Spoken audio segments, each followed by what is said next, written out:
Halo, balik lagi bersama gue Putra Pusar. Dan kali ini gue kedatangan teman dari Bogor, Andri. Halo, Andri prosedur manusia. nggak? Prosedur nggak? Oh nggak prosedur. Oh iya. Gimana nih sehat nih? Sehat. Sibuk apa ya sekarang nih? Ya, seperti bapak lah. Apa yang nganggur? Salah satunya pak. Lo gak dagang? Gua nggak ada bakat dagang kayaknya. Terus lo ngapain dong? Gua Ngojek kan? kegiatan Ngojol. ngojol salah satunya. Terus ada beberapa, ada sedikit, maksud gua di Bogor gua ada kawan yang punya studio. Gua diperbantukan untuk latihan biasa aja sih. Main apa ngurusin manage-nya Manage studio itu. Oh, oke. Selain itu gak ada lagi? Selain itu nggak ada lagi. Sian banget sih. Ya gimana? Semuanya kasihan kita. Terus lo sekarang gak apa-apain berarti ya? Nggak ngapa-ngapain, tapi alhamdulillah sih ada beberapa event virtualan lah. Oke. Walaupun tidak semenarik event Biasanya. offline seperti biasa, tapi lumayan lah buat beli bensin, buat beli rokok, buat beli beras gitu. Nah ini seru nih. Kita tanya dia sebelum jadi grup band. Sebelum jadi kru band, Flashback mungkin pertama kali deh. Pertama kali sebelum lo jadi teknisi atau kru, lo tuh ngapain kerjaan lo? kalau sebelum jadi teknisi, gue sebenarnya nggak pernah kepikiran bakal jadi kru band. Tapi memang basically kerjaan gue sebelum jadi kru band itu memang masih di dunia entertain. Oke. Awalnya tahun sekitar 2004 atau 2005, gue lupa. Gue ada tawaran. Gue di Bogor ditawarin kerjaan sama saudara gue di Jakarta untuk ikut kerja di salah satu rental Sound system. konsisten dan lighting di Jakarta. Oke. Pada saat itu gue awalnya tidak mengerti sama sekali dunia entertain gimana, dan gue tidak punya basic sampai kabel jack Canon aja gue nggak kenal. Oh iya. Itu Awal tuh. awal banget. Wah, bodoh banget. Ya wajar lah, karena memang gue tidak pernah kepikiran bakal ada di dunia entertain. Awalnya gue kerja di situ sebagai tukang panggul sound system. Iya. Awalnya di situ. Lambat laun, terus bos gua punya lighting juga di situ.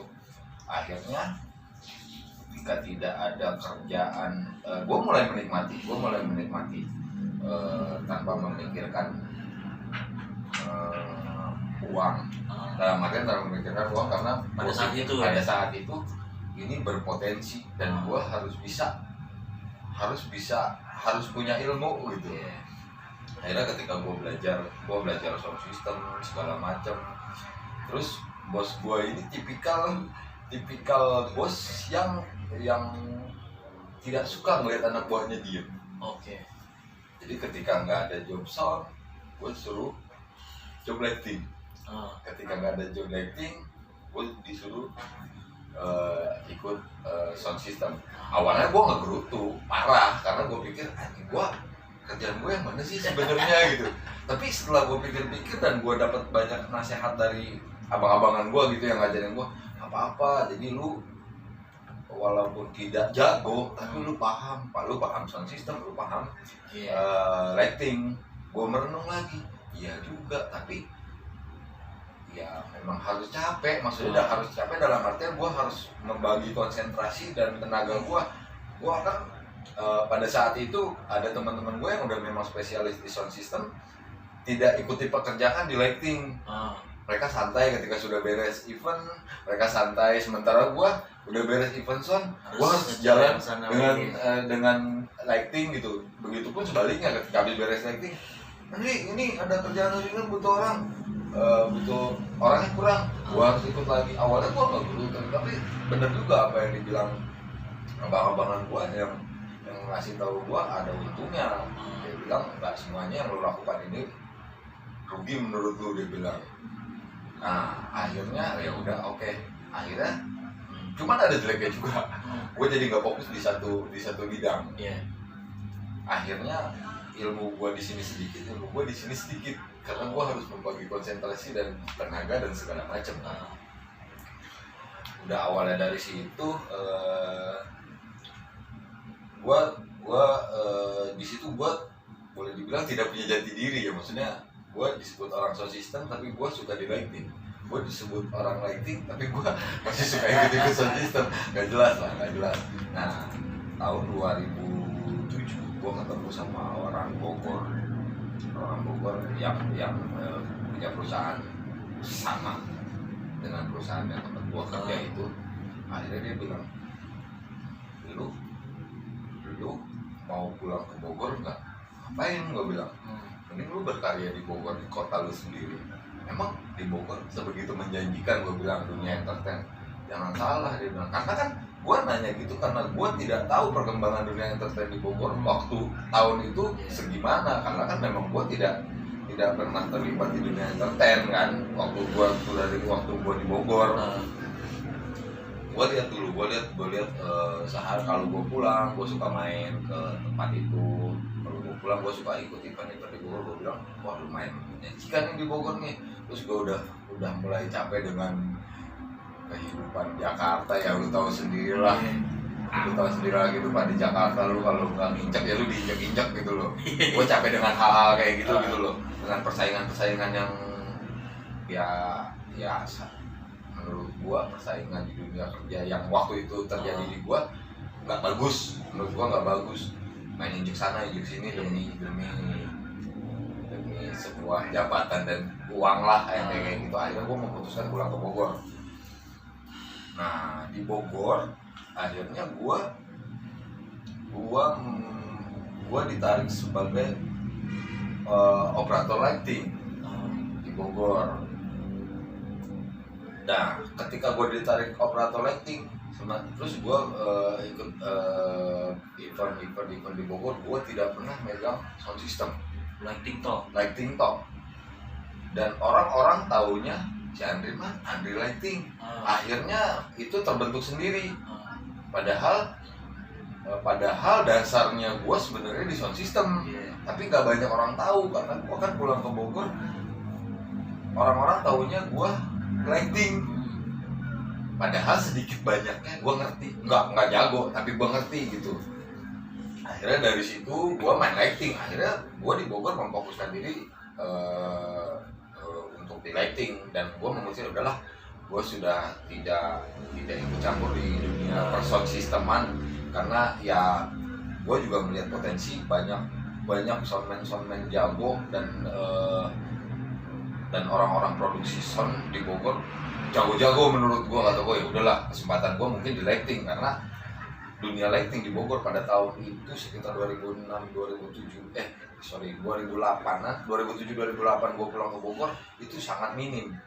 Gue berpikir itu adalah kesempatan gue buat jadi sesuatu gitu loh, bukan dalam artian gue dipandang sebagai siapa, tapi jadi sesuatu yang dengan ilmu yang gue punya orang mengenal gue sebagai siapa gitu. Akhirnya gue tidak megang sama sekali urusan sound system di Bogor. 5 tahun 2007 sampai sekitar 5 tahunan gue sama sekali tidak menyentuh dunia sound system. Karena gue selalu dipekerjakan di lighting, entah event kecil atau event gede, gue selalu dipekerjakan di lighting.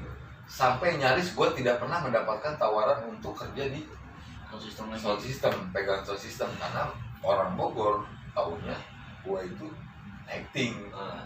Mereka taunya gue tidak punya basic mengenal kabel, routing dan segala macam. Mereka taunya karena gue datang ke Bogor itu dengan kondisi gue sebagai operator lighting.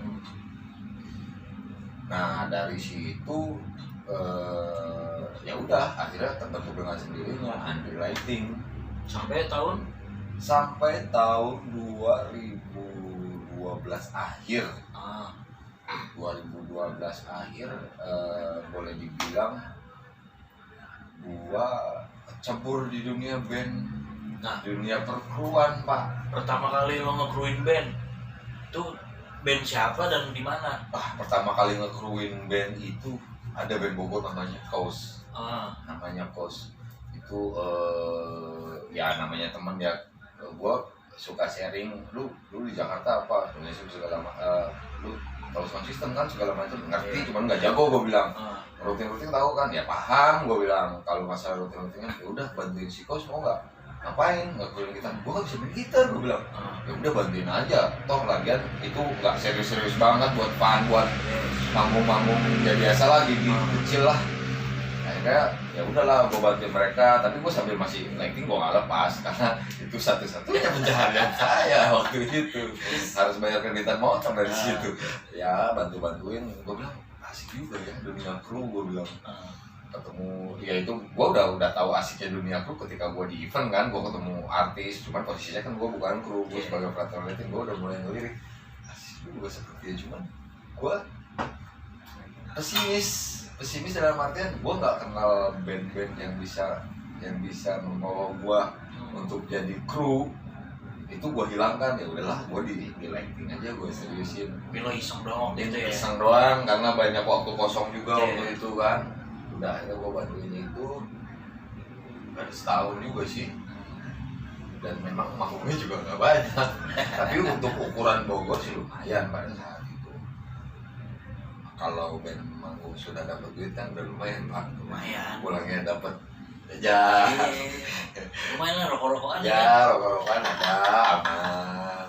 Nah terus lo sekarang dari berapa? 2013 ya? 2013 akhirnya saya kecemplung serius di salah satu band. Dan sekarang ini nih lo lagi capek nih. Kok pertanyaannya gini Pak, banyak yang kepo lo. Udah nggak tahu siapa ya. Jadi udah gue tunjuk aja kepo. Sebenarnya dari awal gua ikut, boleh dibuka? Boleh. Dari awal gua ikut Payung Teduh karena memang dari 2013 gua lupa persis bulannya bulan apa. 2013 kalau nggak salah awal 2013, pokoknya sekitar tahun segitulah, 2013 awal atau 2013 tengahan gua lupa. Balik plastik dulu nih. Gua suka nongkrong di studio, ada satu studio di Bogor. Tempat gua nongkrong lah. Nah, drummer Payung Teduh ini teman gua nongkrong malam di studio itu. Gua kan karena masih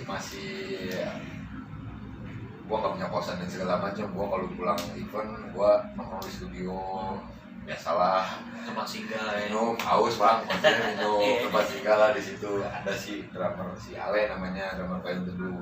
Minum haus, makan, kita bareng-bareng lah di situ lah. Terus dia bilang, "Ri, band gue nih gue nggak punya teknisi," dia bilang. Kemarin band gue udah lumayan manggungnya, dia bilang. Kampus ke kampus, dia bilang. Gue nggak bisa main drum deh. Tapi gue bingung mau nyari teknisi kemana, dia bilang. Karena si Ale ini memang dia tidak bergaul dengan dunia teknik. Maksudnya bukan tidak bergaul ya, maksudnya dia tidak mudah ya untuk hal kayak gitu. Tapi dia pengen punya kru karena dia mulai keteteran kayak bawa snare, bawa stand dan segala macam. Dia lebih ke ayo dong bantuin. Udah sih, tapi gue nggak bisa main drum. Gue pahitin lagi sama dia. Gue nggak bisa main drum ya. Gue yang penting lu paham settingan gue, dia bilang. Perkara itu ya kita lihat nanti, yang penting kita jalan aja dulu. Nah berjalanlah waktu nih Pak nih. Mulai manggung keluar kota segala macam. Tahun berapa tuh? Itu 2013 kan, dari awal gua masuk itu udah mulai manggungnya udah mulai. Berarti lo dari Payung Teduh awal lu udah? Nggak awal sih sebenarnya. Kalau yang awal itu Bayu, Ocan, Etep. Nah gue barengannya sama Koyan di event Rolling Stone pertama tuh, gue inget tuh. Mereka udah launching album dan segala macam. Oke. Udah launching album, cuman manggung keluar kota belum terlalu banyak. Udah beberapa kali mereka sempat ke Jepang dan Makassar, tapi setelah terbentuk gua, Koyan, dulu Ocan, Bayu, Ete, nah itu udah mulai alhamdulillah tuh Pak, manggung udah mulai rame. Tapi seiring berjalannya waktu, gua sadar diri Pak, kemampuan gua nggak bisa main drum. Jadi gua cek tuh cuman dangdung segala macam ya kayak gitu lah. Nggak, gue sadar gue bilang kayak gue nggak bisa main drum dan gue nggak bisa dipaksakan terus seperti ini, gue bilang, karena gue nggak enak sama teman-teman yang lain gitu loh. Kemampuan gue minim, itu gue ngobrol sama roadman gue waktu itu. Nah dari situ karena tuntutan banyak manggung, akhirnya dulu kan gue kan kru cuman gue,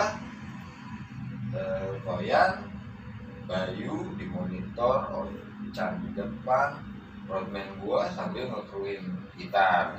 Berlima berarti produksi. Nah produksi berlima, produksi gua totalnya berlima.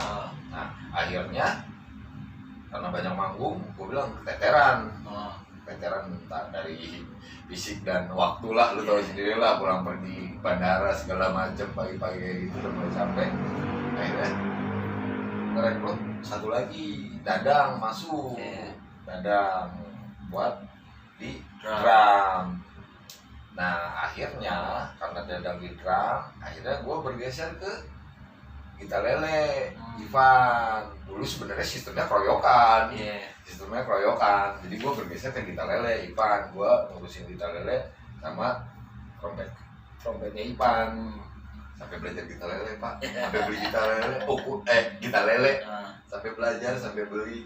Buat ngulik satu lagu doang saya dapat, satu atau dua lagu itu loh. Yang penting kebutuhan Jackson pada saat itu tercover, terpenuhi. Saya beli gitar lele, belajar gitar lele, satu dua lagu. Saya bilang sama anak-anak, jangan yang susah ya buat Jackson, yang penting. Coba lagunya kayak gimana? Lupa lagi malah saya sekarang.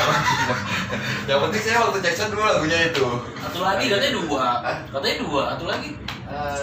Gunung dan Laut. Tapi di situ saya nggak banyak main gitar lele, lebih banyak ngebalance making backing vokal, karena Ivan kan nge-backing, banyak nge-backing di situ. Saya lebih banyak ngebalance ke situ. Cuma 2 lagu itu biasanya kita kalau check sound. Berarti total lo di Payung Teduh berapa tahun tuh, Bre? Sampai sekarang? Sampai sekarang. Iya, berapa tahun maksudnya? Dari 2013. 8 tahun. Ayo. 8 tahun sampai sekarang. 7 tahun. Sampai akad. Oh iya. Sampai tapi lu untuk akad keluar lu masih ada? Masih ada, Pak. Maksudnya sampai akad sampai cerai enggak, maksudnya lagu akad itu masih ada. Terus Payung Teduh. Masih Payung Teduh. Emang bukan punya Payung Teduh? Apa? Lagu akad. Lagu akad itu punya Payung Teduh. Oh, terus punya Mas Is, yang nyiptain Mas Is. Tapi masih di Payung Teduh waktu itu. Di Payung Teduh. Setelah kan saya pernah posting sebelum akan menjemput. Orang-orang pada nanya, kenapa sebelum akan menjemput? Ada apa sebelum akan menjemput? Ya nggak tahu ada apa. Gila, akad booming banget ya waktu itu. Booming banget. 2018 ya? 2018 sudah enggak. Payung Teduh itu Mas Is keluar itu tahun baru 2018. Manggung terakhir di daerah Jawa Tengah. Malam tahun baru itu manggung terakhir 2018. Bukan terakhir Payung Teduhnya kan? Maksudnya terakhir Mas Is keluar. Habis itu Payung Teduh masih tetap jalan sampai sekarang. Alhamdulillah saya masih di situ. Masih sering main gak sih? Alhamdulillah masih ada aja. Setelah Mas Is keluar gitu. Setelah Mas Is keluar masih ada. Masih ada over manggung, masih lumayan. Sekenceng sebelumnya nggak? Tidak. Kenceng lah. Mungkin lo nggak tahu kali. Kenceng, lumayan sih. Menurut gua untuk ukuran band yang sedang survive, ditinggal vokalisnya, lumayan sih menurut gua. Maksudnya masih bisa jalan, enggak? Drop banget ya. Drop banget. Cuman memang kalau perbandingannya dengan ketika ada Mas Is itu jauh sekali. Iya sih, gila soalnya full banget. Ya dulu Ya, sebulan ketemu mulu ya. iya Pak. Tapi waktunya nggak pernah ketemu. Nggak pernah ketemu karena Bapak ini mainnya jauh-jauh. Sibuk banget dia, parah. Ditegur nggak negor balik. Semua pernah sibuk pada saat ya Pak. Nah terus lu sekarang fokus di apa? Masipan. Ya, tapi gini dari 2016 itu sempat masuk audisional. Bukan sempat masuk audisional. Gue lupa 2016 kalau nggak salah. 2016 itu masuk audisional main keyboard Mas Hadran. Jadi akhirnya gue sadar diri Pak, gue nggak bisa main musik, tapi alhamdulillah gue ngerti peruntingan kabel nih. Akhirnya gue bilang sama diri gue sendiri, kalau gue tidak bisa sesuatu, tapi biar tetap bermanfaat, gue harus melakukan hal yang lain. Jadi semua peruntingan gue yang tanggung jawab Pak. Ya, saling menguntungkan lah. Saling menguntungkan. Kalau gue bilang sama teman-teman, kalau kayak pacaran ya kita tinggal terima. Gue terima keburukan lu harus terima keburukan gue gitu. Sama ya kita kan di tim juga harus kayak gitu kan. Maksudnya tidak semuanya perfect. Lu pun mungkin di tim lu juga kayak gitu kan. Nggak bisa perfect semua. Nggak bisa. Pasti ada kekurangan dan ada kelebihan. Mungkin gue nggak bisa main alat, tapi alhamdulillah gue paham sedikit banyaknya, nggak jago, tapi gue paham gitu rutingan, terus gue yang ngurus semuanya, rutingan perkabelan, channel gue yang nari. Jadi anak-anak tinggal nyolok aja. Iya, anak-anak tinggal nyolok kayak gitu. Nah pas masuk Mas Adra keyboard, karena Koyan sibuk dengan bassnya, terus Dadang sibuk dengan drumnya, terus gue pikir gue masih bisa kesana kemari karena setelah gue handle Mas Ivan, gue handle keyboard, dan itu sampai sekarang. Bisa dibilang kerjaan lu banyak juga ya? Ya nggak apa-apa, sesuai. Nggak, maksudnya lu mau termasuk yang mobile dong? Mobile. Ya. Gue sampai sekarang gue masih mobile. Begitupun sekarang ada Marsha di vokal, gue yang ngurusin earnya. Di keyboard gue yang ngurus. Terus Mas Ivan sekarang ke gitar, gue yang gitar. Jadi serabutan kru Pak, jadi apa? Serabutan, belum pernah dengar kan serabutan kru? Tapi tetap di bawah naungan Payung Teduhnya. Tetap di bawah naungan Payung Teduh. Cuman gua kalau ditanya, lu tuh sebenarnya kru apa sih? Ya gua kru Payung Teduh, yang penting kan gua kru Payung Teduh gitu. Gua tidak spesialisasi di satu alat, bukan karena gua jago, bukan karena gua jago. Tapi malah kebalikannya ya. Malah kebalikannya karena gua bego. Syai ngerendah nih. Iya Pak, serius Pak. Nah terus yang buat lo bertahan di Payung Teduh apaan sih? Seyakin apa lo?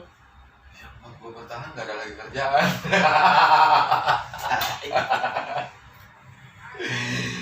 Gue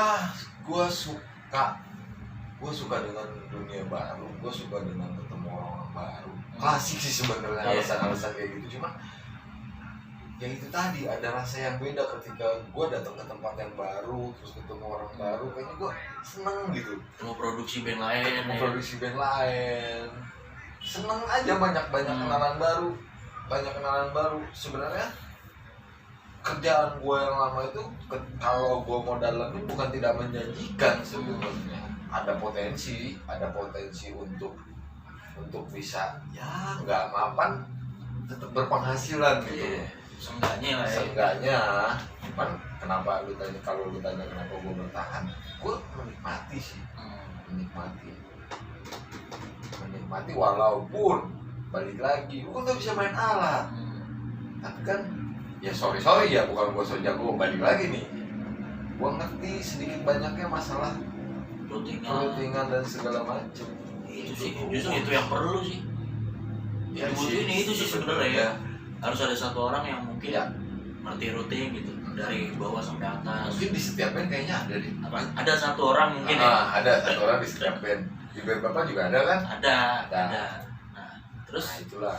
Lu berarti sedikit banyak tahu dong Rick Rondon yang biasa dibawa Payung Teduh saat manggung apa aja tuh? Tahu. Yang biasa lo bawa aja. Yang biasa gua apa tim Payung Teduh semua gua? Lu, terutama lu sih. Kalau gua sih karena awalnya fokus gua sih lebih utama ngurusin Mas Ipan ya. Kalau dari awal gua gitar lele, gua trompet, terus dia pakai ear monitor. Kalau rignya dia pribadi Itu doang ada sama vokal. Itu trompet dicuning gak sih? Trompet tahu gua enggak deh. Terus gimana ya makanya ya? Berat Pak kalau belajar trompet karena kuncinya ada di mulut. Iya. Gua aja berkali-kali nyoba ya.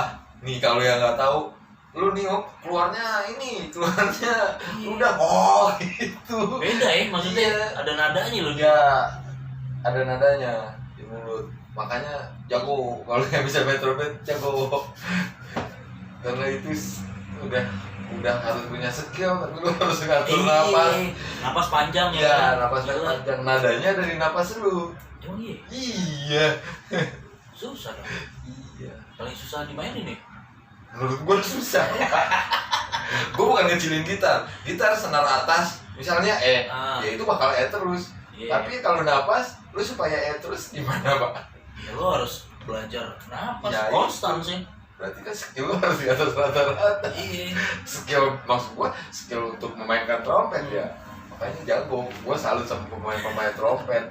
Serius apalagi trompet ska gitu Pak yang sambil joget-joget. Itu gila. Udah capek. Harus Iya ngatur kan? napas. Parah, Lu harus jago tetap konstan di not yang lu mainin. Nah terus kalau selain Payung Teduh nih, lo bantuin band siapa aja sekarang? Jalan sama siapa? Kalau sebelum Mas Is keluar karena jadwal Payung Teduh banyak ya alhamdulillah ya pada saat itu banyak. Sombong. Ya Terus sombong boleh kali ini. Ya memang banyak pada waktu itu. Gue sempat tidak bisa mengontrol diri, dalam artian ngontrol diri gini, kapan waktu gue istirahat dan segala macam. Gue udah gak ada waktu lah ya. nggak ada waktu. Terus sampai ada beberapa tawaran kayak termasuk bapak juga kan, mungkin tanggal gini kok sama aduh Put Payung Teduh ada gitu. Itu gue nggak bisa ke band lain karena memang di Payung Teduh sendiri gue tidak bisa, udah tidak ada waktu gitu buat istirahat gitu. Tahu kan Kamis, Jumat, Sabtu, Minggu, Senin baru pulang sampai rumah sore. Selasa, Rabu, hari Kamis sudah packing lagi Pak. Jumat udah manggung lagi kayak gitu. Bukan tidak mau bantuin band lain karena memang waktunya nggak pernah ketemu. Tapi waktu itu bisa lo sekali. Itu kan setelah 2018.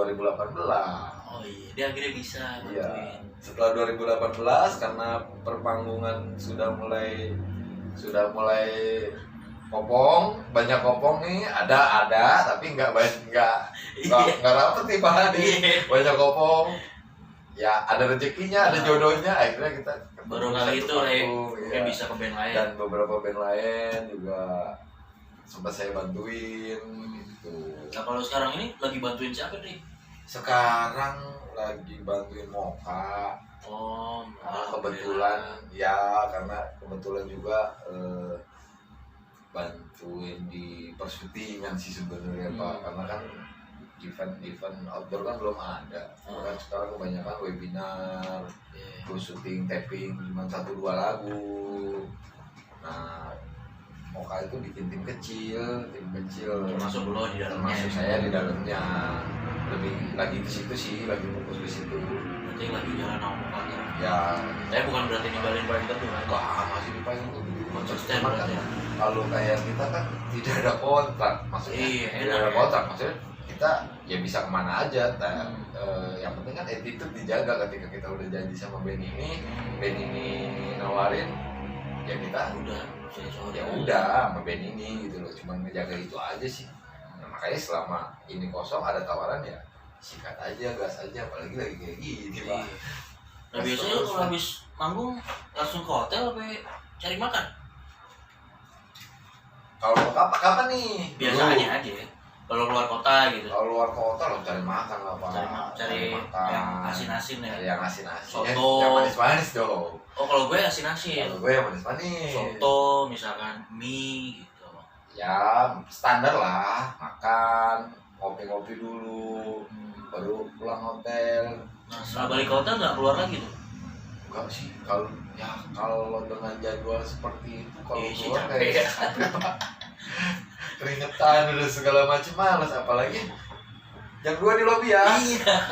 Jam 3 di lobi ya. Aduh udah buru-buru kepikiran mau keluar. Oh, biasanya terima beres di kamar ya. Terima beres di kamar, bobo udah bangun.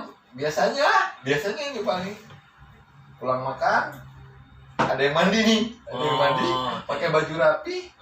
Udah pas dibangunin jam 3, bangun set, nggak pakai sepatu, cuci muka berangkat. Kan udah mandi, udah nggak keringetan, udah nggak lengket, bekas keringetan. Banyak mensiasati seperti itu Pak, karena waktunya memang mepet banget. Di kamar sering ada yang ngetok-ngetok gak sih? Kalau Setan. malam gitu? Gak ada lah Pak. Nggak kayak room service gitu, subuh-subuh. Nggak pernah ada sih. Tapi rambutnya panjang gitu. Seru, rambutnya panjang kakinya ngambang. Gak Pak, anak baik-baik Pak. Iya enggak maksudnya room service misi, Nggak, bersihin kamar gitu. Nggak pernah minta dibersihin kamar malam banget Pak. Anak Ya baik-baik kali amat ada. gitu, Pak. Mungkin dibenain ya Pak. Oh kalau iya maksudnya Kalau di saya sih enggak. oh, aman ya. Saya aja yang nyamperin. Beli makan maksudnya. Makan. Manis-manis. Kalau enggak komplek, AC enggak dingin. Ih sering tuh. Sering banget lah. Gerah ya kan. Iya, apalagi ya sorry ya di daerah-daerah kecil Iya. gitu. Kadang bocor, Iya, kadang ordeng kotor. kadang toiletnya nggak bisa, flasnya nggak nyala. Pernah kan Bapak? Pernah. Flasnya nggak nyala. Iya Pak. Ada yang muter-muter terus Pak. Saya bingung kenapa nggak bisa tuh flash ya.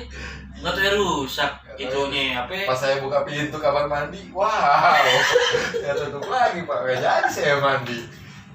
Kan di daerah-daerah kan banyak surprise-surprise yang kayak gitu Pak. Nggak bisa dulu ya. Kita nggak tahu. Seru banget. Itu pengalaman yang gak semua orang bisa dapet Pak.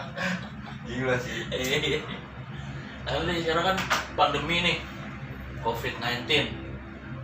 Lo ngejalaninnya sehari-hari pasti kan lo butuh proses kan? Ya. Sebelum pandemi sama lagi pandemi gini, lo jalaninnya gimana nih? Kalau gua sih menanamkan di diri gua, ya semua orang sedang survive ya pada saat itu, sampai sekarang pun masih survive maksudnya. Gua sih lebih menanamkan diri, bantuan bukan solusi. Ya mungkin sedikit membantu lah. Sedikit membantu tapi bukan solusi. Bukan dalam artian kita harus bergantung kepada bantuan dan kebaikan orang-orang. Yang gue tanamkan adalah kita harus tetap bergerak. Kalau gue bergerak, apapun gue lakukan pada saat itu. Apalagi awal gue jualan pulang kali, itu pulang kali kelapa muda, gue jualan gula merah, apapun gue lakukan pada saat itu. Karena untuk ya kita bertahan tetap, apalagi selain jualan. Dan gue menanamkan diri gue, donasi bukan solusi. Jadi harus tetap bergerak, apapun kita lakukan tanpa malu dan segala macam. Karena malu tidak bikin kenyang. Gue sih berprinsip ke situ. Alhamdulillah sampai sekarang ya kayak ojek online masih gue jalanin. Nah sekarang kan dari Maret berarti ya? Dari Maret kita. Maret. Terakhir kita manggung di Februari. Akhir Februari. Iya, Maret udah nggak ada tuh. Sudah tidak ada manggung dari Berarti total 8 bulan. Mau 8 bulan kita. 8 bulan. Nah berarti lo kan selama 8 bulan kan nggak mungkin diem doang kan? Ya itulah banyak hal baru yang dilakuin, dan sebenarnya banyak ada positifnya Pak. Hal yang kita nggak tahu dan kita nggak berani lakuin, karena keadaan akhirnya kita lakukan dan kita tahu. Itu dia Pak, banyak hikmahnya Pak. Dulu gua mana berani Pak jualan kayak gitu, mana berani. Akhirnya gua memberanikan diri, gua jualan kolang kali, jualan kelapa. Orang Pak, Bang, ada kelapa muda, ada, gua belahi. Gua persetan dengan segala macam omongan orang dan lain-lain. Yang penting gue bisa survive pada saat awal-awal itu gitu. Gila. Gue gak kebayang dan gak pernah kepikiran. Tapi untungnya gue udah mulai terbiasa Dri, jujur aja. Akhirnya kita mulai terbiasa dengan keadaan seperti ini kan. Awal-awal gila gue emosi banget. Parah pak. Parah. Emosi sama diri sendiri sih sebenarnya. Kenapa dulu gue nggak begini. Nah, kenapa dulu gue nggak sempat kayak gini gitu. itu juga terjadi di gue pak. Kenapa gue dulu tidak bisa memanajemen keuangan, waktu dan segala macam. Iya. Ya ada hikmah lah di balik. Ada hikmah di balik ini semua. Mungkin habis ini kita harus punya tabungan darurat. Mungkin karena kita nggak tahu apa yang akan terjadi. Plus major, siapa yang tahu? Udah alam ya kan? Udah alam. Ya itu lagi, balik lagi, banyak hikmah sebenarnya. Kalau kita ambil positifnya, oh iya ya, banyak hikmah yang kita dapat di situ. Tapi gue baru berpikir ini setelah 8 bulan nih, baru berpikir jernih gitu, evaluasi diri. Sama. Tadinya mah langsung sebenarnya. Maret April boro-boro begini, kan? Berapa berubuk? pokoknya nungguin handphonenya itu di grup ya kan.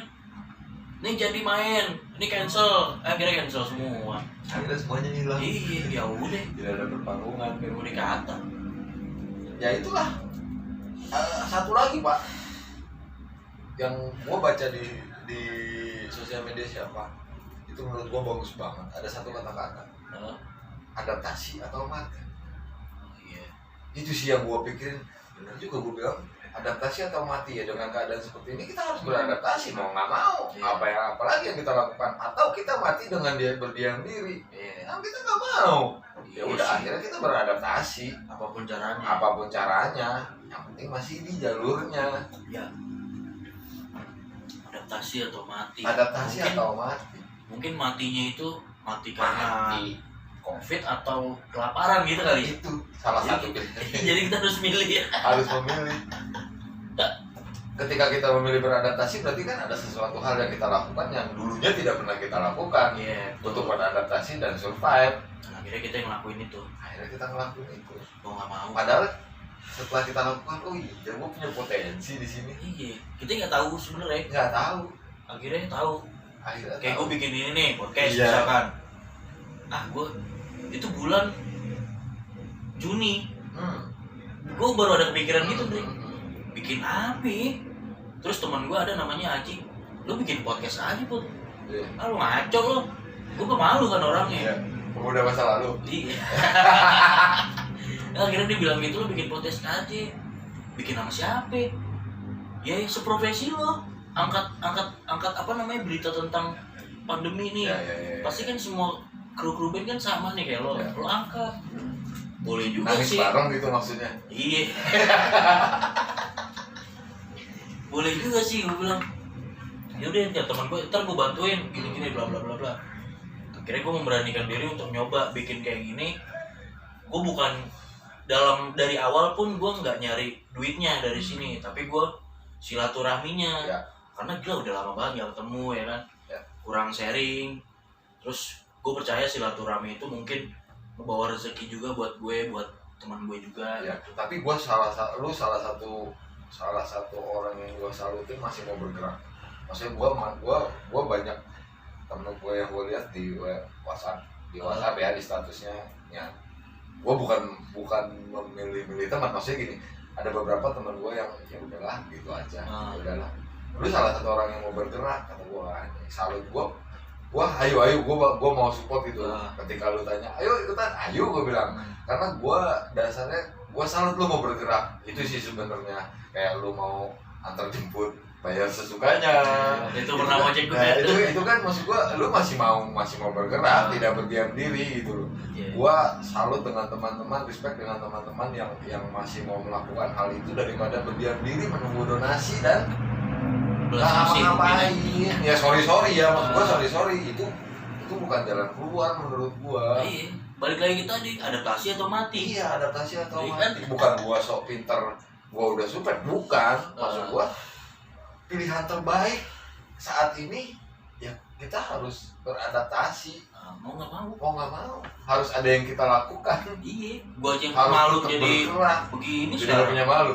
Iya, tapi kemaluan punya banyak. Kok banyak juga apa kecil nih. Ya kayak gini kan gue harus adaptasi, kayak ngobrol ya. Terus kayak yang nggak biasa gue lakuin ada di sini semua ya pasti. Terus nongol di depan kamera, kayak tadi gue di belakang layar kan. Lo harus mikirin ngedit kayak gimana. Iya. Lo harus mikirin apa yang mau lo tanyain. Makanya. Produktif sih. Gue nggak mau. Banyak hikmahnya kan. Iya. Setelah 8 bulan tapi. Agak loading ya. Tapi nggak apa-apa. Itu kan proses. Maksudnya setiap orang memang, gue yakin setiap orang punya kebutuhan yang beda-beda, setiap orang punya tekanan yang beda-beda. Ya gue percaya setiap orang beda-beda, tekanannya beda. Gue juga mungkin, lu kan nggak tahu gue punya cicilan apa, dan gue harus tetap bergerak. Gue nggak tahu lu punya cicilan apa, supaya lu tetap bergerak lu harus ngapain. Teman-teman yang lain pun begitu, cuman kan tingkatnya beda-beda. Akhirnya itu yang bikin kita berproses buat bisa tetap bergerak dan berpenghasilan. Iya sih. Oh iya, nggak lupa juga gue mau ngingetin, terima kasih buat Road Manager Indonesia. Oh iya tuh, Road Manager Indonesia salah satunya. Official Musika Studio. Udah mau bergerak membantu ya. Iya. Bantu tim produksi di Indonesia ini. Kita lumayan dilirik lah. Iya. Terus teman-teman artis yang tidak mau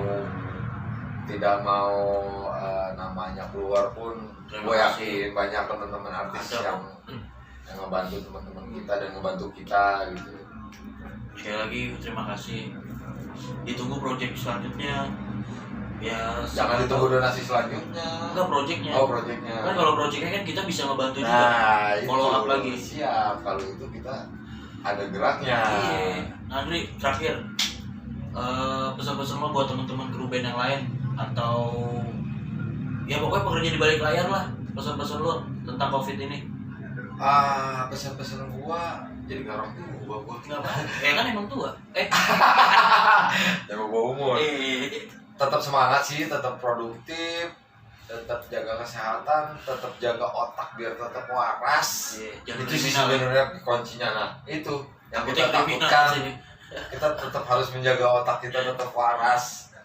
Apapun yang terjadi, ini cobaan kita bersama. Semua. Bukan cuma kita sih sebenarnya, semuanya kan terdampak. Itu aja sih paling. Tetap berkarya lah. Singkat saja di singkat aja.